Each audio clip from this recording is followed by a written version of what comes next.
Bonjour tout le monde. Alors aujourd'hui, on va faire un petit rappel sur les diagrammes de Venn. Si vous vous en souvenez bien, les diagrammes de Venn, ça permet de représenter les différentes relations qu'il y a entre différents ensembles. Ça a l'air bien beau dit comme ça, mais on va faire un exemple que vous compreniez bien. Alors, si on prend l'exemple suivant, donc on lance un dé à 10 faces, numéroté de 1 à 10. Donc c'est pas compliqué, ici les résultats sont 1, 2, 3, 4, 5, 6, 7, 8, 9, 10.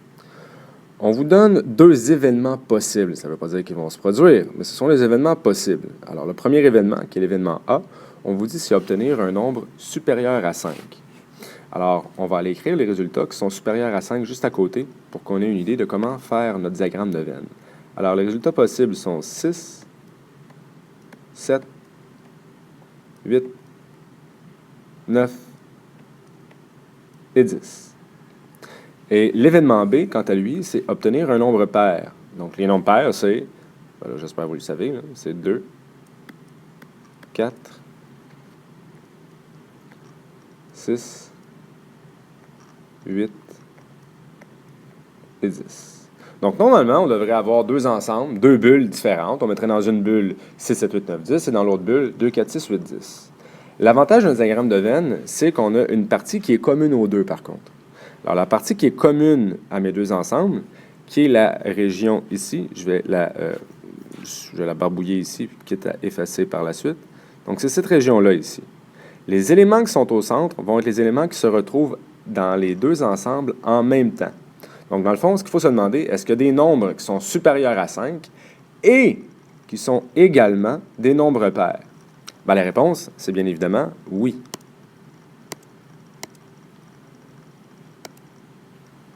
On va aller effacer ça ici.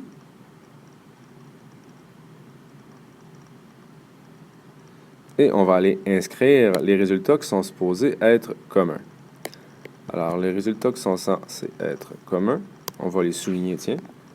On a donc 6 qui est un nombre pair, 8 qui est un nombre pair, et on a aussi 10 qui est un nombre pair.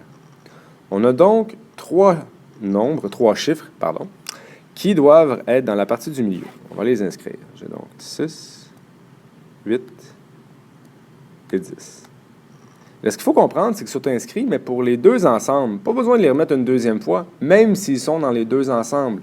La partie du milieu représente les deux ensembles en même temps. Et là, ce qu'on va aller faire, c'est qu'on va aller réécrire les différents éléments qui étaient absents. Donc, on n'a pas inscrits, mais qui sont quand même dans les différents événements. Donc, qu'est-ce qui nous manque pour compléter l'événement A?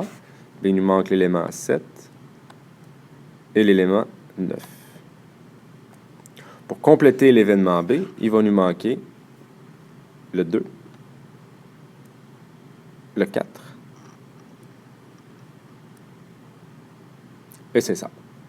Évidemment, vous allez me dire, là, il nous manque des chiffres, monsieur, c'est pas tous les nombres de 1 à 10 qui ont été mentionnés. Effectivement, il y en a qui font partie d'aucun événement. Mais ils font quand même partie des résultats possibles. Ils font donc partie de oméga. Oméga, je vous rappelle, c'est la lettre grecque ici, là. Donc ça, c'est oméga. Donc, on va aller inscrire les chiffres manquants. On avait donc le 1, qui n'était pas là, le 2, le 3, et le 5. Et là, si on regarde tous les résultats qui sont là, on a le 1, le 2, le 3, le 5. Le 1, le 2, le 3, le 4, le 5, le 6, le 7, le 8, le 9 et le 10. Tous les résultats possibles sont dans mon diagramme de Venn. Je l'ai donc complété. À noter ici là, que dans la partie du milieu, que je vais aller entourer en rouge ici, cette partie-là, on appelle ça l'intersection de deux ensembles, parce que les deux ensembles se croisent. Généralement, on le relie au connecteur logique et. Donc, quand on vous dit que, par exemple, je vais obtenir un nombre supérieur à 5 et un nombre pair, bien, ça va correspondre à l'intersection, donc à la partie commune à mes deux ensembles.